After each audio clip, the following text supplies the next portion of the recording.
Welcome along. It's Man in the Mirror and it's Hayden here. And this is your weekly fix of skincare, grooming, fragrance, talk about self-care, self-image, and what the guest really thinks about the man that looks back at him in the mirror. We get a chance to talk to all sorts of guests on Man in the Mirror, and this week is no exception. I'm delighted to let you know that I'm talking to Tajinder Hayer.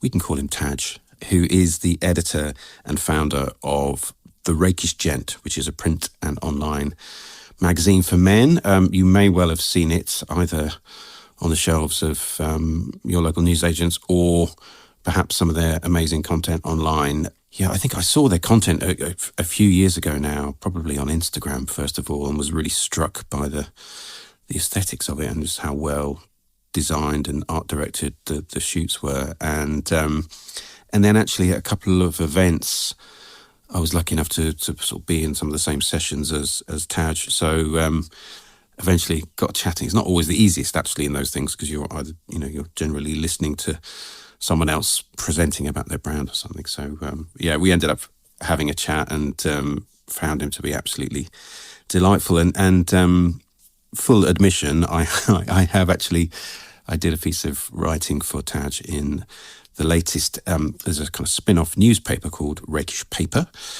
literally a literal name, but it's brilliant. It's sort of 60 pages, no advertising, beautifully art directed again, showcasing tastemakers. Actually, this issue, tastemakers in different fields. So there's Mo Gilligan, the comedian, there's musicians, there's a model, there's a chef, and I interviewed Marc-Antoine Barrois, who is a couturier and fragrance brand owner. So that's in the latest Rakish Paper. So I got to spend a bit more time getting to know Taj, and I thought he'd be a really, really compelling guest to have on the show. And I think, particularly, I wanted to find out more about publishing and being the founder of an independent brand, in this space. And I guess it can't be easy right now. And it sort of feels like a lot of print titles. We have this sort of idea that maybe, people aren't reading, physical newspapers and magazines anymore. And of course they are.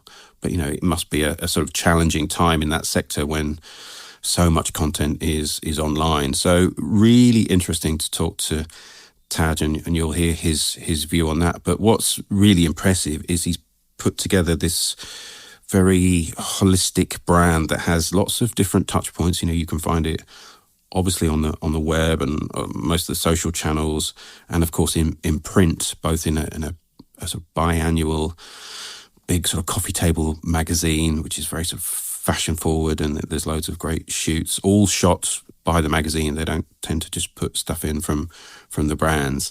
And then also these spin-off newspapers. He has now got into selling a line of sporting goods and a candle. So it's a really wide-ranging, really interesting brand where the Rakish Gent, I suppose, sits in the middle of all that. And I think he's trying to think about the different aspects of life and media and lifestyle that man might be interested in. So the perfect guest for the podcast. And of course, he has an interest in skincare, grooming and fragrance. So he has lots to say on that. But I hope you're going to find this as interesting as I did when I got to chat to Taj recently. So it's Taj Hayer, who is the editor and founder of The Rakish Gent, which is a print and online magazine for men, talking to me, Hayden Williams, on Man in the Mirror. Let's go. Welcome along to Man in the Mirror. It's Hayden here. And as I said in my intro, I'm thrilled to introduce Taj Hayer, who is the editor and founder of The Rakish Gent, which is a print and online magazine.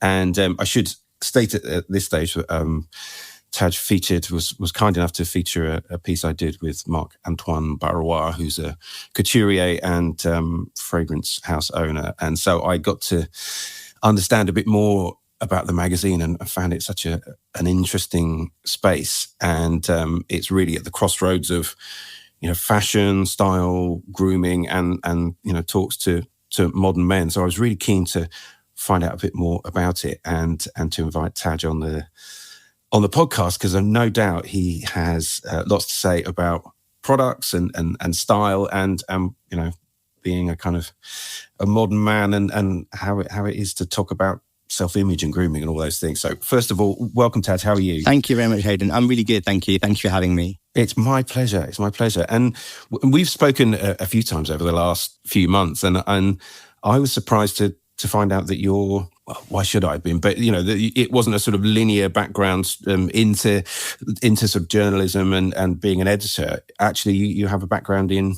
something that people might not suspect. It'd be great to just hear about, your trajectory and how you, where you started off and where you've ended up. Yeah, of course. Happy to talk about that. I started off as a lawyer. You could do a half-hour kind of CV, maybe. Yeah, maybe it was some more work. I started off as a lawyer. I trained to be a lawyer. That's why I studied at university.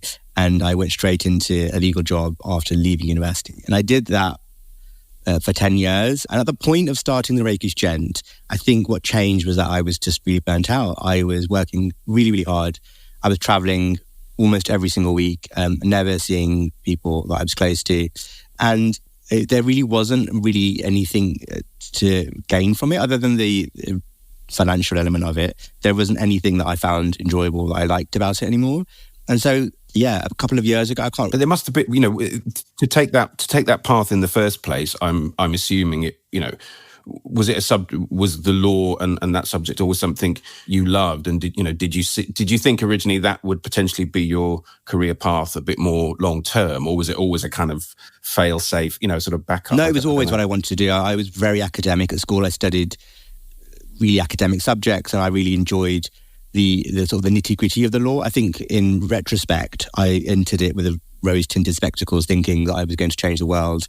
And that I'd be doing pro bono work. It's often the way. Yeah, no, it's all. It really isn't like that at all. I found very quickly the only way to make money and pay rent and to cover my student loan was to work for a really big city firm, which meant billing and hours and all of the kind of logistical things that lawyers really don't like.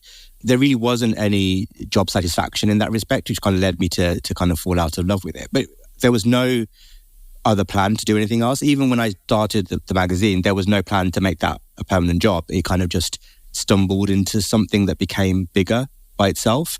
Really started off as a hobby, then led to a much bigger time commitment on my part.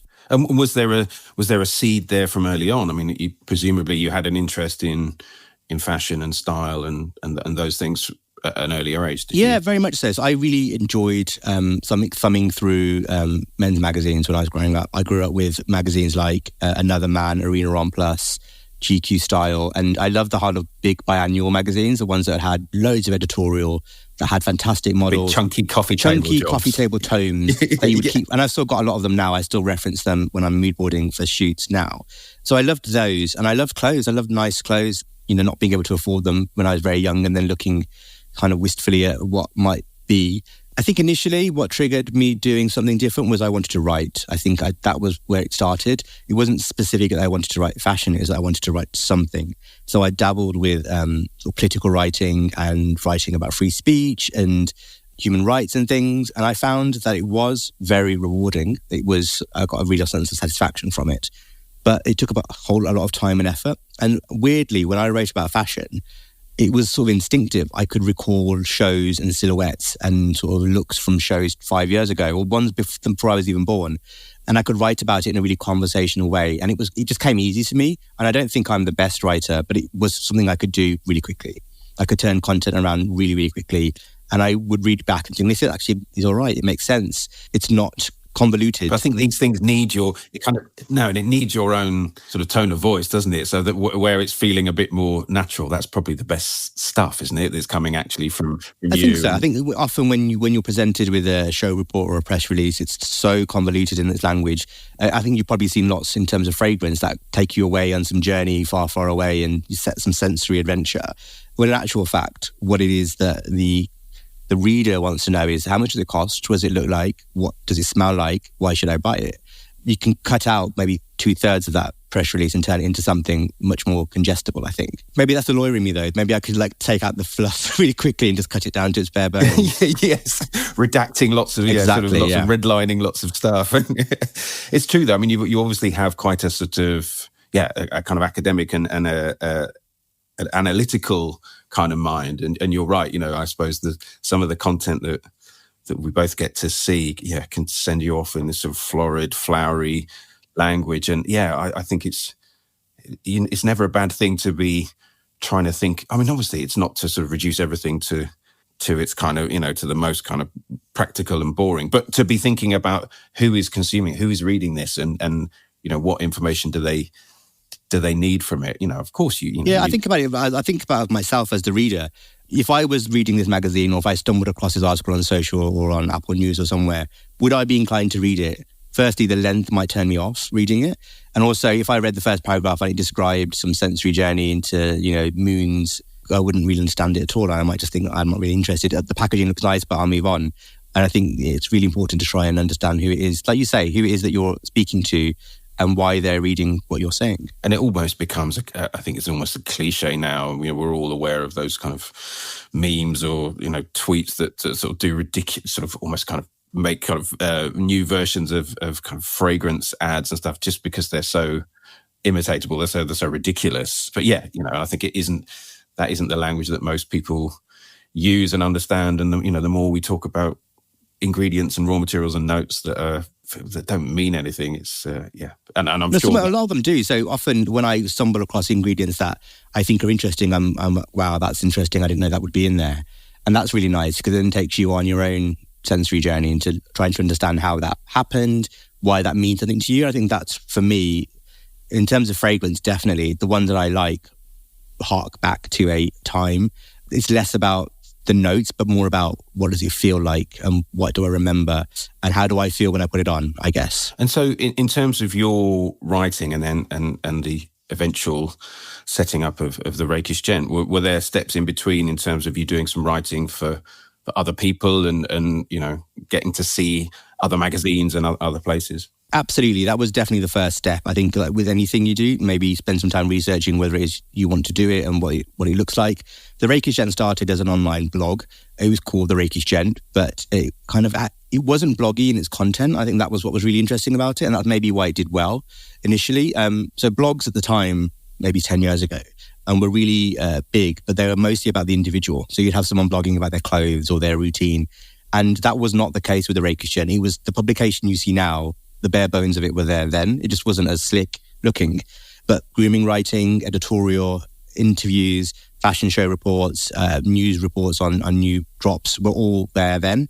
So was it less about you, Taj? It wasn't so much about, hey, this is what I'm wearing kind of stuff? It wasn't about me at all, no. I've never really wanted to be in front of the camera. I was always really happy to just comment on what I was seeing and have a voice in that regard. Yeah, I did start writing for other magazines. I think initially I was writing for a lot of online publications, constantly churning out content about a new spring release or a new winter release or a new sneaker drop or something like that. And I actually spent a couple of months interning full-time at quite a big menswear print publication. And it was a fantastic learning curve for me in terms of what does a publication look like day to day? How do they run it? What sort of content are they working on at any time? What are lead times like? I suppose like how many people you need to do it, and what is that? God, more than I can afford, definitely. I know, right? What does that office look like? And it's massive. Yeah. Now it's you. You have to do a lot of it yourself, I suppose. I don't mind that, and it keeps it organic, I guess. I think what was most interesting about that experience was the voice. So that magazine had a very specific voice, and I very quickly learned that it was not me at all, and me trying to have that didn't make sense. In what way? Where it was what was it that wasn't you? I felt like I was never going to be part of that gang because there was the voice was very much like, if you can't afford this Gucci backpack, you're not cool sort of thing. And I didn't get it. Like I firstly could not afford it, and secondly didn't like it either. There was a really preachy tone to all of it. And I thought that had disappeared. But when I read a recent edition, I saw that it had sneaked its way back in there. This idea that you need to have a certain watch or a certain blazer or a certain pair of shoes. And if you have that, you have some worth. And that was definitely what I felt there. I didn't like that sense, that environment. And I kind of left feeling like I was never going to be part of that club. But I'd grown up wanting to be. That was what I was aspiring to all of my sort of younger years. So I decided that I was going to set my own club up, and I would be more inclusive, and it would be more conversational, and it would never be preachy. So whilst we do talk about luxury fashion or the high end, sometimes it can be quite self-deprecating and some can be a bit tongue-in-cheek, or it also can be a deep dive into the beauty and the reasons why things cost what they do.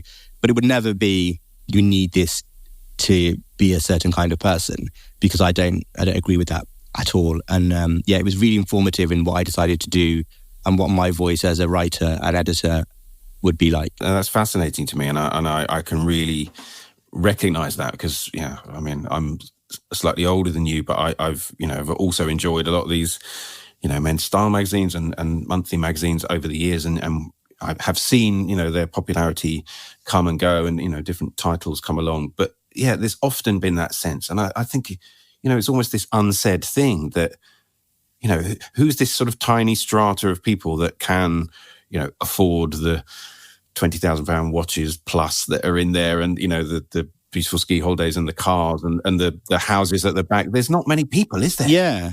I think you're absolutely right, Hayden. There's a real sweet spot about knowing who your customer is and who your reader is. And I think often with bigger magazines, there's obviously huge commercial obligations and considerations across 2 or 3 years of deadlines. There isn't something that we have at the Rakish Gent. It's obviously much more independent than that. There are commercial obligations always, but they're never sort of front and center of what we do. And also, being a small team and me leading that means that decisions get made more instinctively than led by sort of business considerations, probably to my detriment. It probably could be a much bigger magazine if I decided to park the I want to be independent, I want to be cool idea.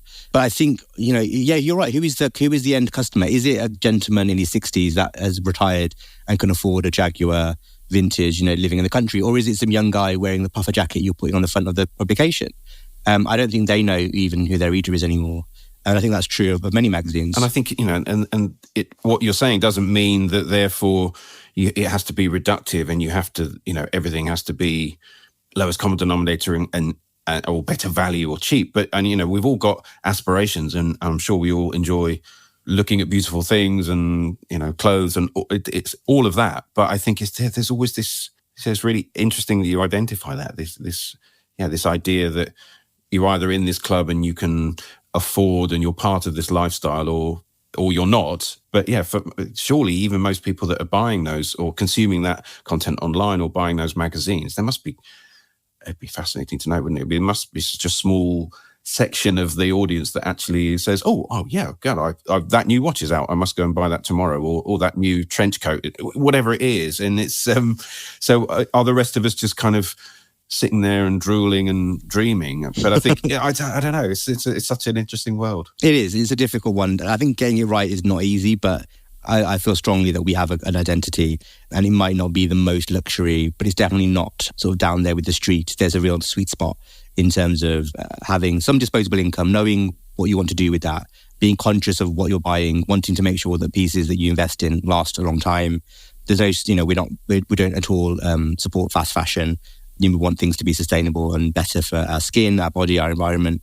All of those things are really important in terms of the content that we produce. Yeah, I think it leads very nicely, because we talked about what you don't want it to be and what the Rakish Gent isn't. I mean, and you touched on it there. How do you see your position? And if people were perhaps less familiar with the Rakish Gent, how would you describe what the content is and what your aim is with it? Yeah, it's a good question. I think the idea at all times across whatever publication or whatever product or what you're seeing online or on social is that there's this really nice, I call it like a sweet spot between being attainable and aspirational at the same time. So we want models, for example, that look like they could be normal guys. They're probably just a little bit more handsome than the guy you might see on the street. They're not super models that have got chiseled abs and 8-packs and or anything like that.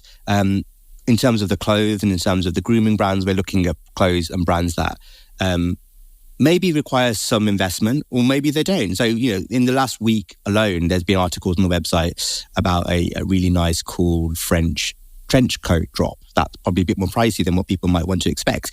And then also there was an article yesterday about Marks & Spencer's Essentials. So they've just released a new range of underwear, socks, vests and t-shirt, which are things that I think most people that are coming to the website would be able to afford. It's about knowing what's there, what is good, what doesn't look good. And I think that works across everything. So we apply that sort of formula, I guess, to swimwear, skincare, grooming. And that's not to say we won't talk about things that are less than a certain amount of price or that are very, very expensive.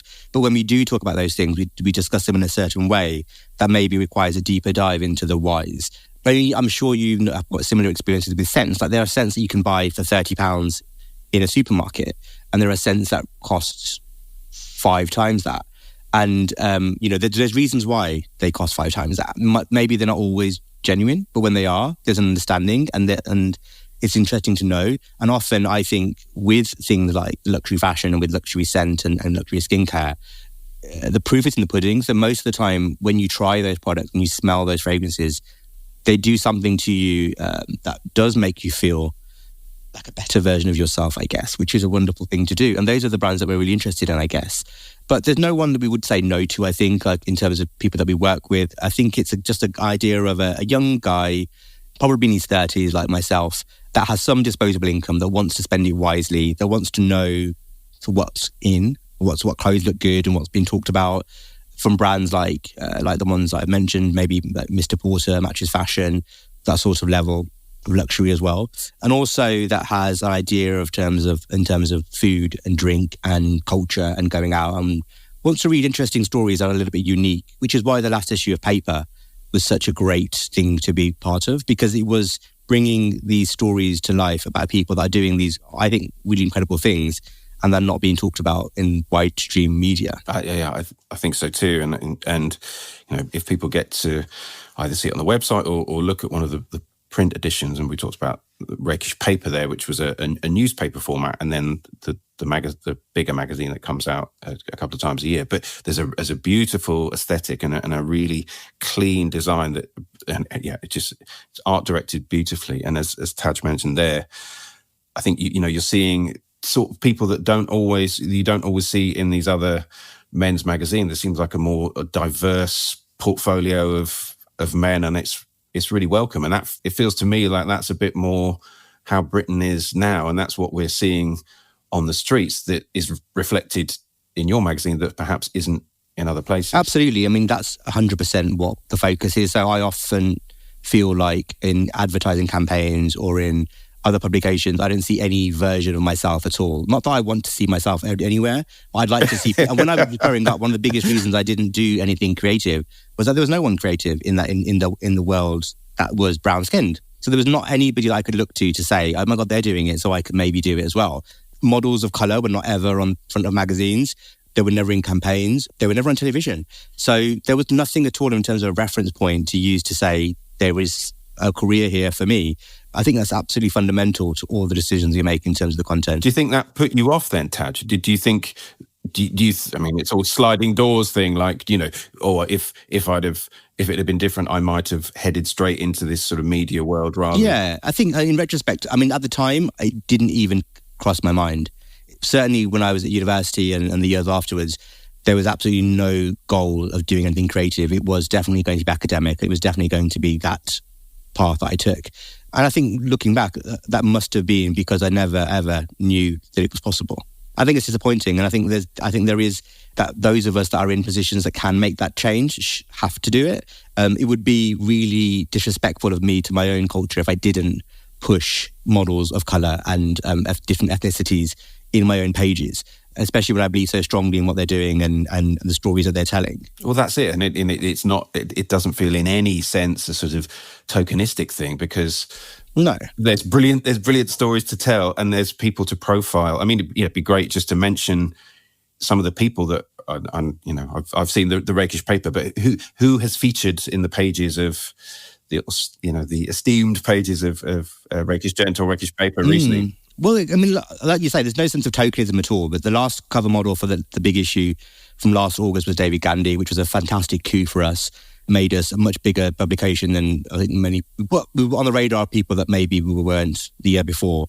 Within that same issue, there was interviews with a artist born in India that was now had a really big presence in the UK.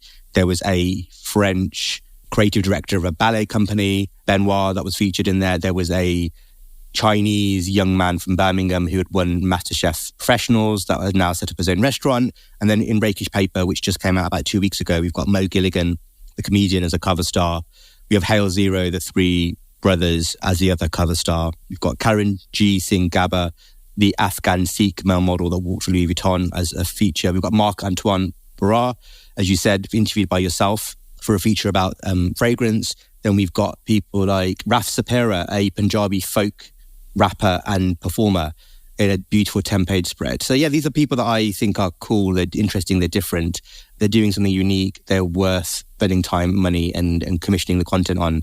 And I'm really happy to be able to celebrate them in our pages. And that focus will continue across everything we do, across campaigns, across web and across print as we go forward. And we will definitely talk more about the Rakish Gent empire later in the podcast. But I'd love to find out, again, no doubt, you get a lot of products sent to you, and you know things that make the website or the magazine. But I wonder about your own morning and evening routines, Taj. What kind of products do you like to use? Have you kind of got a little edit down now, or are you always trying new things? Yeah, very very much so. And I've got a really strong edit, and I kind of go to them every day. I love a routine first and foremost. Like, I'm a big stickler for having a routine every single day. And that extends to the way that I go to the gym and the way that I eat and the way that I work. But in terms of skin, definitely have a routine. I like certain products. So in terms of a cleanser, I'm a big fan of the Kiehl's Clearly Corrective Brightening and Exfoliating Cleanser. I feel like it's actually doing something to my skin. It has a tingly sense in terms of the sensation of when it hits your skin. So you want to feel it. You want to feel 100%. something. I feel like with skin and hair care, I would definitely want to feel something's happening. Like, I've tried lots of hair shampoo and conditioner products in the past, and it's an automatic no for me if it doesn't foam up. Like, I just don't enjoy the sensation if it just sits there without anything happening when the water hits it. And in a similar way with shaving foams, I really don't like it when I can't see the foam. Like, I need to be able to see it to know it's there. Maybe that in my head makes me think it's working. Whether it is or not, who knows? But that's just the way that my mind works. So cleanser. So yeah, there's a lot of things that I really like. Yeah. What else in terms of on the face? I love the Face Gym Multi-Sculpt. So Face Gym, about 2 or 3 years ago, came on the market, skincare market, and they've got a tool which is called a Multi-Sculpt. It's basically a contouring tool, but you basically use it all over your face in a certain routine that lasts about 5 minutes. And for me, that's just like me time. It's my time to myself. Is it an actual? Because I've heard other people talk about it. It's just like a little steel thing about that big that you contour over your skin after you apply the face oil. And the oil I use is always Aesop's fabulous facial oil, which I think is absolutely beautiful. Gorgeous products, aren't they? Yeah. Really lovely texture, like makes your skin feel really nourished and clean and fresh and wonderful. And it's got a nice underlying scent, but it's not at all strong, so it doesn't stay in your skin all day. And then after it's Multi-Sculpt, I'll probably just use a nice SPF moisturizer. And that's me done, really. Like, I don't really need to do more than that. Evenings are probably just a bit lackadaisical. I'll just throw water over my face and brush my teeth and go to bed. Maybe I should be doing more, but I don't do any more than that. Just want to get to bed. Yeah, I do enjoy things like an LED face mask and a sheet mask 2 or 3 times a week. Yeah, I really enjoy that sensation. I find it does, after a couple of months of using one, I found a marked difference in my skin texture. I think I should try one, I've seen more and more people doing those LED masks. And they're wonderful. Are they? Yeah, I mean, the one that I use is from a brand called Olivier Wilson. They very kindly sent it to me about 2 years ago, and I've used it 2 or 3 times a week ever since. And just within 3 months, I remember going home to see my family, and the first thing they said is, why is your skin look so clean and clear? That's good. That's what you want, isn't it? And I think it can only have been down to that. That was the only thing that had changed in terms of my routine. But it's like you leave it on for 10 minutes. I do it when I'm doing the dishes. So I just put it on, put the remote thing in my pocket, do the dishes, and then by the time I'm finished, it's ready to come off. But it's a lovely sensation. I highly recommend it to everybody. Oh, I must give it a go. And in terms of... Yeah, I will, do. when I'm loading the dishwasher. In terms of beard and grooming there, do you want to sort of keep it... I'm touching my own. But do you want to keep it at a certain length? How do you approach beard care, shall we say? I don't do a huge amount. I've never really trusted myself with my beard, so I go to a barber's round the corner from where I live once a week on the same sort of time every week. Shout out, who's your barber? It's called Zaza. It's a really nice Turkish barbers, and they give you the whole Turkish treatment where they hot towels and everything, like the whole thing, the whole spiel. And even now they've introduced recently back massages and shoulder massages. So when you've got the hot towel on, you're now getting a massage, which is an extra level of bouginess, I guess, which I think is wonderful. It's really, really lovely. I love the sensation of it. And I think mostly I just love... So you go every week? Yeah, I go every week, yeah. I really like it. I like being... So he'll sort out just sort of tidy the beard. And I mean, there's not much there. Like, so it's not a huge amount of work, but I just like looking tidy and the same level of tidiness all of the time. I do like face oils. I've tried face oils in the past. I think often for me, I don't know how much they're doing. So I know that my beard is nourished and it's pretty soft. Is it down to the oil, or is it down to texture or circumstances or genetics? I think that's really an interesting question. I think so much of skin supplements, for example, I've never really got on board with that because I've never been able to see any benefit. 2 or 3 months of trying sometimes very credible, quite talked about brands, I've not seen any difference at all. And other people will comment and you think, actually, really, I'm not sure. Is it genetics? Is it lifestyle? Is it where we live and what we do day to day? Or is it something more? Well, that comment you got from your family about the LED mask, when it's unprompted like that feels, I'm into that. But, if you start having a conversation, say, I'm taking these things, and then someone says, your skin looks great. You never know. You never quite know how genuine that is to you. I'm like you. I want to see effect. Yeah. I mean, for me, I think definitely... I think my skincare, when I was growing up, it was terrible. Like I had acne and I was really uncomfortable and really quite Did you? Yeah, I was really, I had no self-confidence because of the way that my skin looked. And I found that as I grew older, especially as I got into my mid-20s, it kind of just cleared up itself.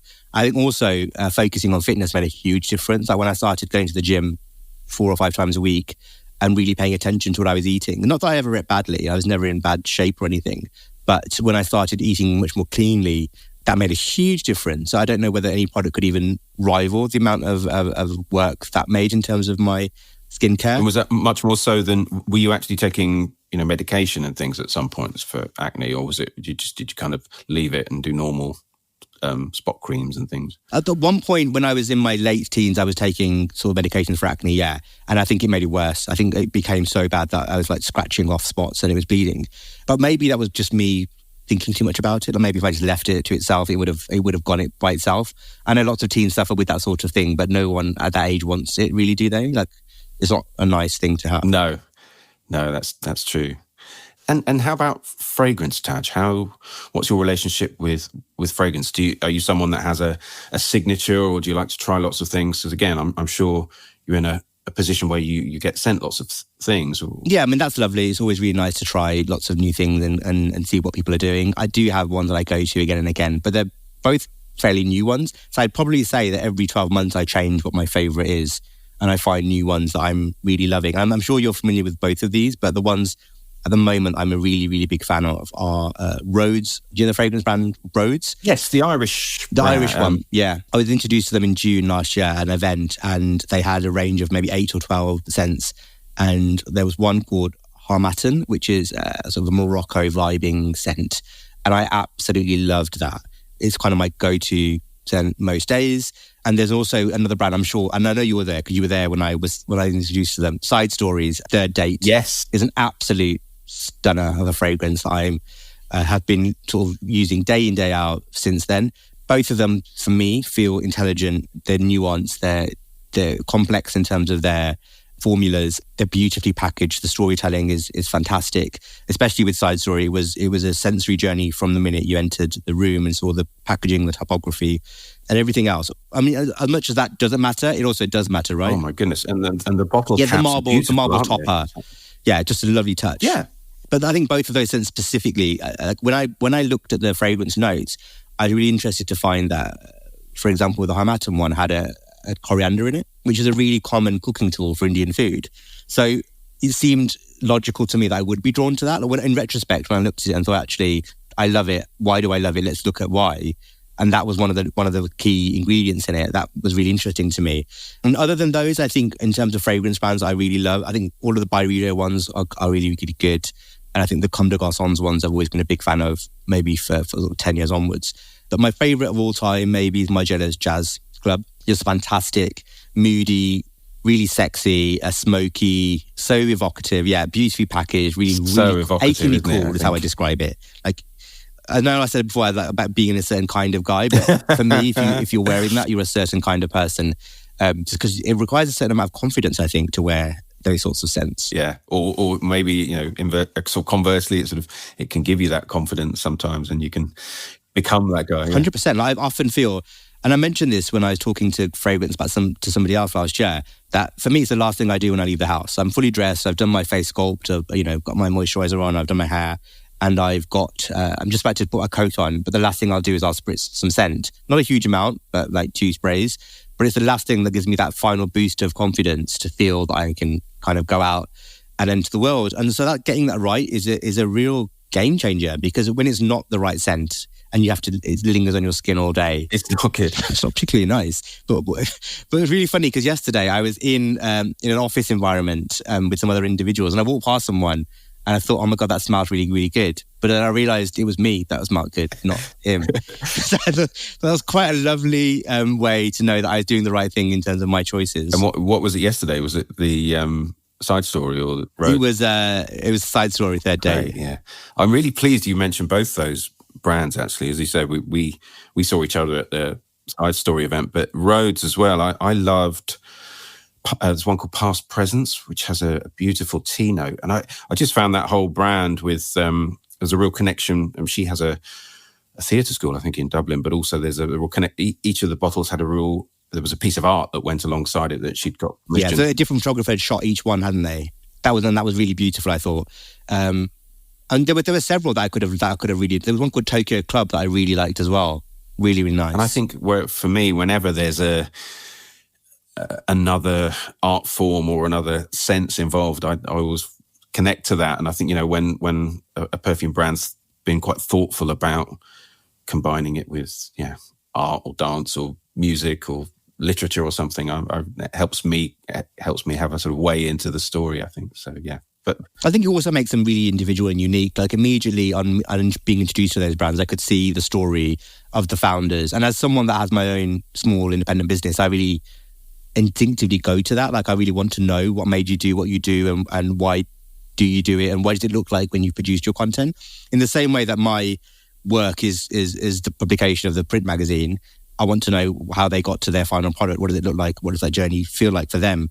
It's wonderful to learn those things. And I think also it sets them apart from their competitors. So there is such an oversaturated market in men's fragrance there's a now. lot, isn't there? And there's so much, and so much of it is, in my view, utter rubbish. So when you meet brands that are doing things intelligently, really spending years developing their scents and doing it properly, and then producing these fantastic scents, it's a wonderful thing to see.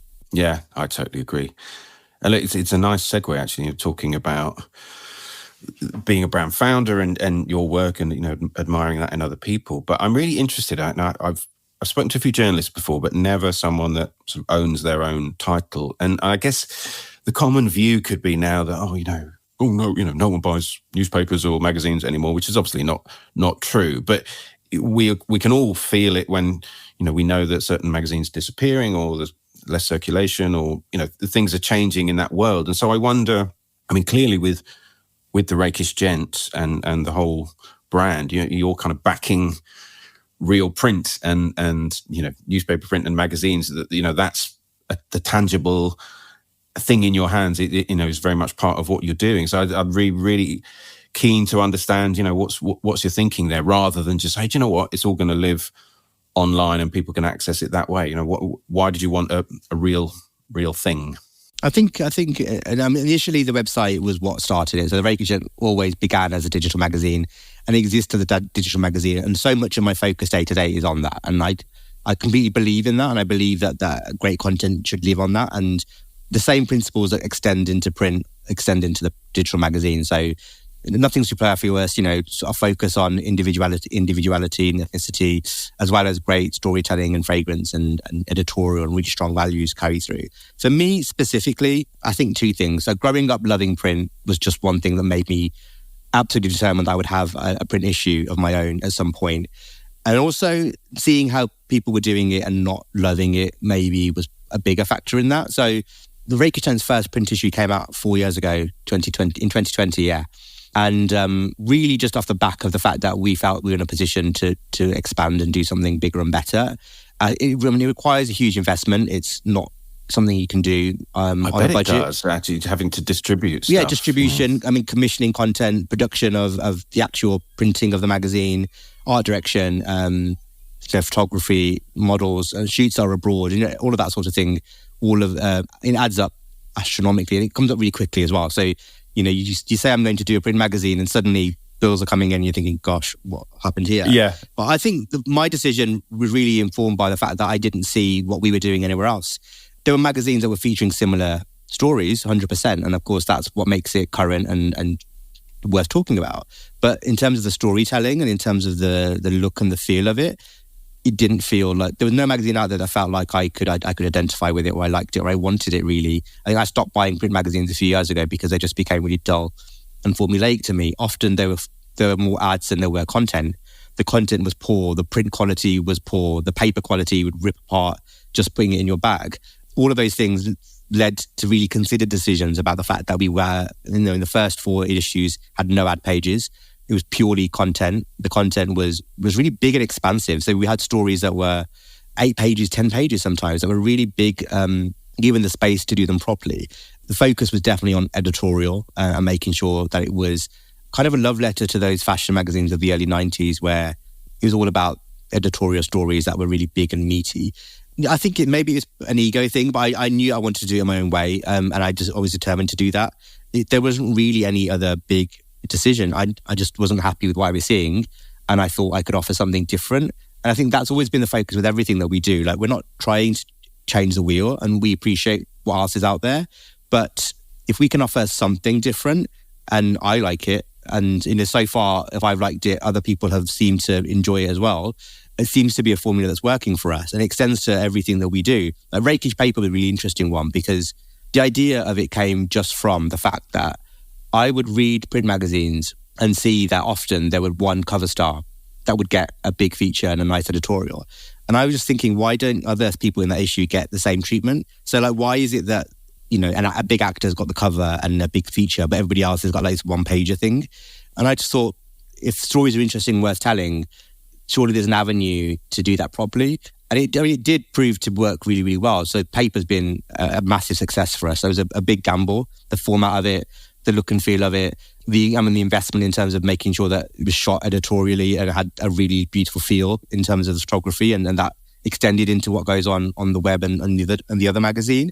But it seems to have paid off. Like, that's now 6th edition with a 7th coming up later this year. It's really ahead of the other magazine, which is only on issue 4. I think what you were saying there about actually giving a sort of a proper weight to the various interviews, that strikes me, and I enjoyed a lot of those articles in Rakish Paper. And I think you can almost, I don't know, I'm drawing analogies with podcasting and or longer form articles, or websites like Airmail or something like that, because I think people still are looking for deeper dives into something, and that obviously certain podcasts allow that, but normal linear broadcasting or radio or certain magazines, you can feel frustrated where I'm just not, I want to go further, I'm just not getting enough of this story. Where I think something like Rakish Paper, to actually, it's not just, as you say, it's not just one kind of cover star and the rest of it's just tiny little tidbits. To actually credit people's intelligence and say, there's 1,500, 2,000 words, whatever it is, on these various people, and there's a fairly equal billing across the piece. I think it is a really nice USP. Absolutely. And I think from what you say as well, it's interesting because often, there is still a place for that quick hit sort of content. That's where stuff fits online. That's why our socials done really well. I think Instagram, TikTok are made for that sort of content. And we spend a lot of time developing TikTok reels and, videography. I'm sure you've seen the content from Rakish Paper with behind the scenes videography on nearly all of the shoots that we did. We really do invest in that. We want to make sure that sings in its own way. But in terms of what goes on the page, I feel that you need to give some respect to the people you're talking to and to your reader, and treat them with a bit more intelligence than maybe other people are. And you talked about the realities of running your own title. Being a sort of independent publisher now, it can't be easy to make all that stack up, right? There's the sort of the cover price, how you fit in advertising, the costs that are inherent in doing what you're doing. There must be quite a balance there. Absolutely, yeah. There's a real knife edge balance in terms of making sure that everything turns a profit and that it gets bigger and better. And I don't mean bigger in terms of size or in terms of the cover, whoever's on the cover or anything. I just mean that it's constantly producing quality that makes it interesting, unique, and selling really well. At the moment, we're in a really, really good place. We've got issue 4 had a fantastic sales record, and Paper's doing really, really well as well. And I guess we just want to always keep growing on that. I think from my point of view, running an independent magazine, it becomes more difficult when you don't have the same luxury as a big magazine with longer lead times and huge teams that can commission content left, right and centre. I don't feel really that I can work on more than 2 things at any given time to do them properly. The print issue is a huge chunk of time day to day in the months developing it and checking it, printing it, publishing it. And afterwards as well, actually, in terms of posting about it, talking about it, and getting it its due space in the conversation. But we, last year was massive. Like, we had retail spaces that were buying it, and it was selling out 2 or 3 times there, and that was fantastic. And that's what we want to just keep doing, I guess, building on that success and taking it step by step. I've got no grand plan to take over the world or anything, but I just want to. Yeah, I feel like we're in a really good place, and I think we should be, constantly trying to better ourselves and do bigger and better, more impressive things. And that also means storytelling and who we talk to just becomes more interesting and unique. And the world of the brand is expanding somewhat as well, isn't it, Taj? In that, I mean, I found this, it's not just print, newspaper, magazine titles and online. It now extends to the Rakish Gent Sporting Club, which is sportswear, and now even a candle. So tell me about how these sort of brand extensions, I mean, it seems like you've got enough on your plate, but you're adding these things too. I think probably ego, like just a sense of like, why not? Started off the conversation. With Rakish Gent Sporting Club, it was born out of the fact that in lockdown, the first lockdown, I was living in sweatshirts, and it just made me think how nice it would be to have our own branded sweatshirt. And I really loved one of the things I really enjoy about the print magazine is the detail, the art direction, the typography, it's beautiful, and all that element. So the idea, it's really nice. It's really nice. It's at a really good taste level, and I love the idea of being able to extend that into other areas.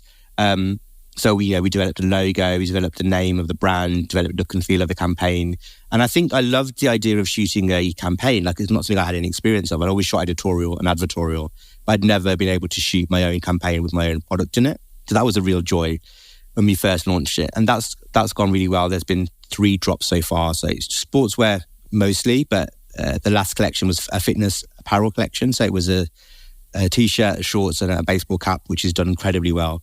But I guess it's just it's attention to detail. I love those deep dive projects where you can really look at thread count, the fabric, the placement of a logo. How thick does that logo appear? How raised is it? Where does my label sit? How do I package this up? What's the shade of navy blue that we're going with? Like, I remember with the last t-shirt, he went back and forth 10 times to the printers to make sure that the placement of the logo was the right number of centimeters and the right chest space. But getting it right is something that's really important to me. I don't want to put my name to anything that isn't fantastic.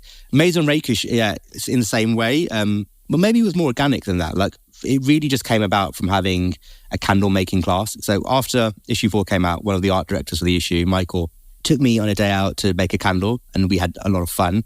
And it literally just seed in my mind got planted about what it would be like if we had our own. And again, in a similar way, looking at packaging, the boxing, the scent profile, what would that smell like? If there was a Rakish Gent candle, what would it be like? Led to it being made. Maybe more difficult than the sports collection to get right, because there was so much choice. So initially we were presented with maybe 30 or 40 different potential candle scents that we could have picked from. And my idea was to try and go against the curveball. So I thought it would be very expected to do an oud or a musk or a tobacco or a vetiver, all of which were very nice. But I leaned towards the French pear and white freesia one the most. I think mostly because my living space is really clean and minimal. And I felt that in a similar way had this fresh, clean, minimal tone to it. Absolutely. Which is really nice. But that's gone really, really well. I didn't expect it to do as well as it has. But everybody that's got one said that they absolutely love it. People order often again and again when they've already placed their initial order, which is lovely when you see people coming back for it. And it will grow. I think there will probably be one a year for the next few years, and each one will be a little bit different from the last. And I totally get that, I think once you clearly have a sense of who the Rakish Gent is, or, who your audience is, and you have connections with, brilliant photographers and art directors, and about sourcing things. So maybe it feels like a kind of natural extension to build the world. Yeah, it felt really natural to me. Like I think maybe afterwards on releasing it felt like a jar. But I would hope that if you look at everything the brand's doing, it does fit into the idea that there are men out there and women out there that want to read these stories, that want to buy this candle, that would wear this clothes, as well as everything else that's in those pages. We're not saying we're the only one at all. We still talk about candles and sportswear all the time, of course. But it's nice to be able to pull focus on your own. And it's really rewarding as an editor to be able to put your own product in the same space as others and it look okay. Like there was a real kind of iffy few days initially when we were like, oh God, does it work in terms of all the other luxury brands we're talking about? But we've shot stories with Rakish Gent Sporting Club with fantastic sportswear brands in the same space, Nike, New Balance, Fiore, Sunspell, and it looks just as good as they do. So yeah, it does seem to be doing something really nicely. I'm excited about what goes on with those brands in the future. Yeah, it makes a lot of sense to sort of build this world out. And, from other conversations we've had, it seems like there's no lack of ambition and, there's ideas. And I guess that's the beauty of having an independent brand and having your own brand is, it's kind of... There's no one to say you can't do it if you feel there's a compelling reason to give it a try. Yeah, absolutely. Yeah, any decision is your own. Be it a good one, be it a bad one, and you learn from bad ones. And there's a real sense of rewarding things. It's really rewarding when things go right. Yeah, you're absolutely right. It's the joy of being independent, I think. And I think I would really struggle if that were not the case. I don't really want any big publisher behind me telling me that I have to put X on the cover or that these people have bought ad space so that they need to be given some sort of preferential treatment. I'm commercially minded. I wouldn't have built a brand that's been lasted this long if I wasn't. But I think I've combined that with an independent mind and a sense of storytelling that is resonating with the reader. Well, I'm going to put all the links so that people can, obviously check out the Rakish Gent in all its various forms and obviously some of the products that you've mentioned. But I'd also love to find out how you feel about the man in the mirror and how you view your own self-image. I mean, it strikes me that you have a sort of healthy interest. You want to look after yourself and how you look. But what's your sense of what looks back at you these days as a man in his 30s? Yeah, it's a really interesting question. Like, I wasn't ever particularly happy with the way that I looked in my younger years. I'm much more comfortable now. I feel like I've got a good look. I like the way that I look. I like my hair. I think my skin is better than it ever has been. I do work hard to maintain that. So there is a routine. There is a lot of gym care, a lot of consideration about what I eat and what I drink that goes into that. But I'm quite happy to do that. I don't have any issue with that at all. There are always things that I wish could be better. Like, I'm not particularly a fan of like my dark circles or, how grey my beard is. But those sorts of things I've managed to live with, and it really doesn't take up a huge amount of my headspace. I think growing older has been it's been a joy for me, actually. It's been it was a really freeing thing. I haven't got any of the hang-ups I had when I was younger. That's lovely to hear, isn't it? I feel much more confident in my own skin. I feel like I can go out and do things and yeah, I don't love having my photo taken ever, really. I'm not a massive fan of that. But I don't look back at them and say, oh, that's a horrible picture. I'd just deal with it. So. But I think it's a really useful thing to hear, and it's great to hear, and it's almost a useful thing to hear that for men that point of acceptance and loving oneself and how you look, it will come, and it's great to hear that you're comfortable in your skin, and it strikes me that it's often the way, and we worry about these things. I mean, it's glib to say, of course, everyone worries about what they worry about, but in our younger years, I certainly felt like I was, it gave far too much bandwidth to what other people thought, and and even how I felt about how I looked. And I think it's quite freeing when some of that, you can shed some of that stuff, isn't it, and just get a bit more comfortable. Yeah, it's just baggage that you let go of. I think when you get a bit older, I think it's freeing, and it's really nice. It feels good. And finally, Taj, what are the things that make you happy and bring you joy? Professionally or personally? Either, both. Kind of how you see it, really. I suppose we've spoken a lot about work and the Rakish Gent quite rightly, but maybe outside of work. Yeah, outside of work, I'm just a normal person. Like, I like to log off. I like to see my friends and my family. I love to travel, like try to book a bigger break towards the end of the year and really get away for a good 2 weeks or something. Are you quite intentional about that switch off thing? Are you quite deliberate about saying, do you know what? I'm going to have a day where I'm not replying to this? Yeah, I am. Very, very much so. Like, it's a considered decision that came about from getting burnt out. Like, when the Rakish Gent really started to thrive maybe 3 years ago, when our third print issue came out, I was absolutely burnt out. I couldn't handle it. So I had to just basically say, I'm going to definitely take days, or, a chunk of days at any given point, to be mindful of myself. And that could just be a couple of days away from the laptop. That can be a really freeing thing as well. But yeah, seeing friends and like having a nice drink, lovely food. I mean, London's full of amazing restaurants.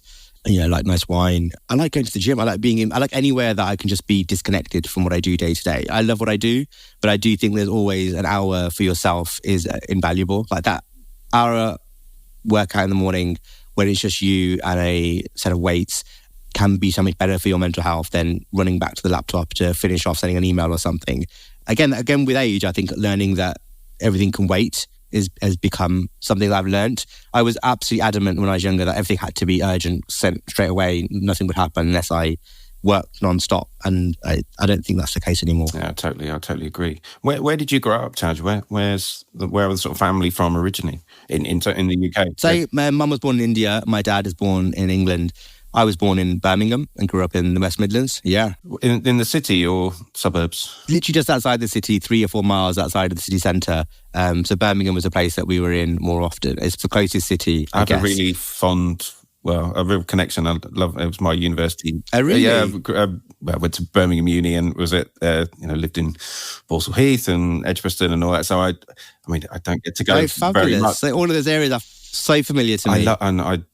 It was a really, obviously it's a formative time because it's university years, but I was there early 90s when it felt like a lot was going on in the city and it was sort of flexing its muscles, and suddenly there was, the Birmingham Rep was redone, and a lot of the sort of civic side of Birmingham, it just became a bit of a bigger deal. There was a lot of new development and stuff. Yeah, no, I was there last weekend just for a couple of days. I'd not been in the city centre for over a year maybe. I could always just gone straight to my mum's house, but I was there at a really nice bar, and it was just as nice, if not nicer, than some of the bars in London that I go to. The drink was just as good. The service was better, probably. Maybe it was a bit cheaper. The views were incredible, and because that whole canal bit, that's all jewellery. Yeah, lovely, really cool, lovely part of town. There are restaurants now that are really difficult to get into. There are places there with Michelin stars. It has everything that London has, and maybe a bit of a smaller scale. But I do love London. Like I love living here. I don't imagine not living here anytime soon.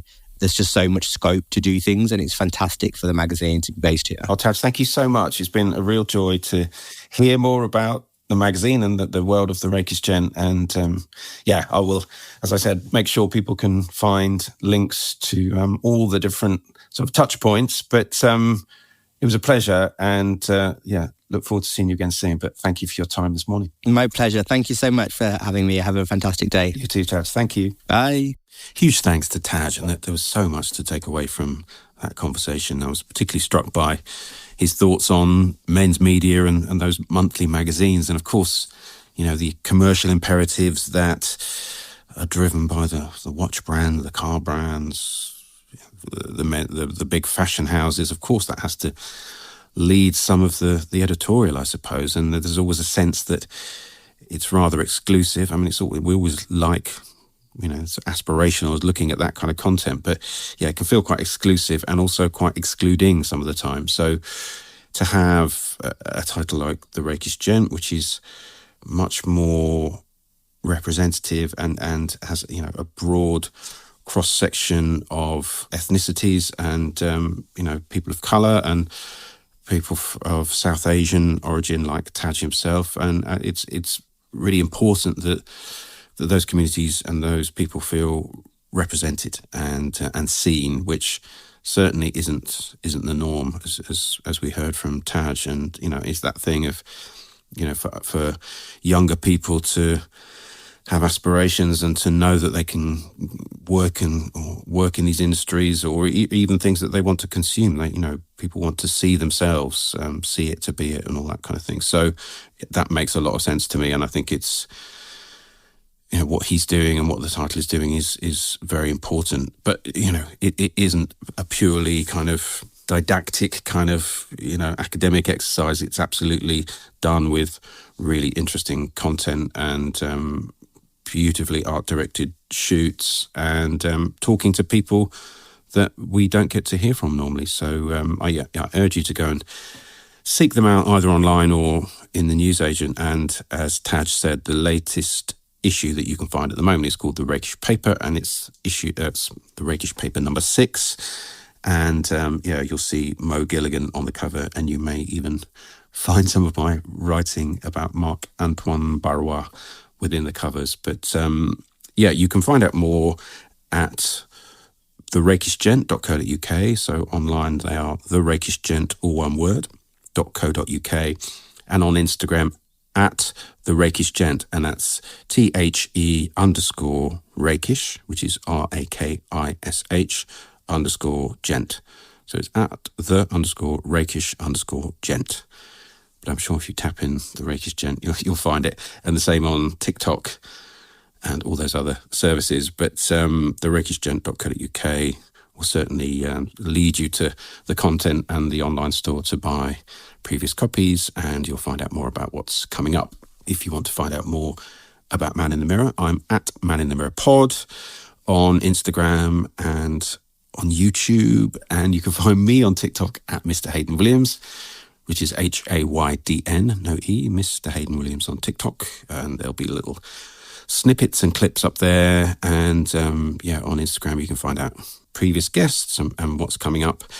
I'm also using a tipping service called coffee.com, which is ko-fi.com/Man in the Mirror. And that's if you felt able and if you enjoyed the content, it would be amazing if you would leave a small tip, which would go towards the running costs of the podcast. To be honest, it's the editing, the upload service that I use, the distribution channel, all of these things cost. And I want to be able to keep doing it. And if you felt able and if you enjoyed what I do, it would be hugely appreciated if you could head over to ko-fi.com/Man in the Mirror and leave a little tip in my busker's cap. So thank you to Taj. Please go and check out the Rakish Gent. And thank you to you, of course, for listening. And I'll see you next time on Man in the Mirror. Until then, take care.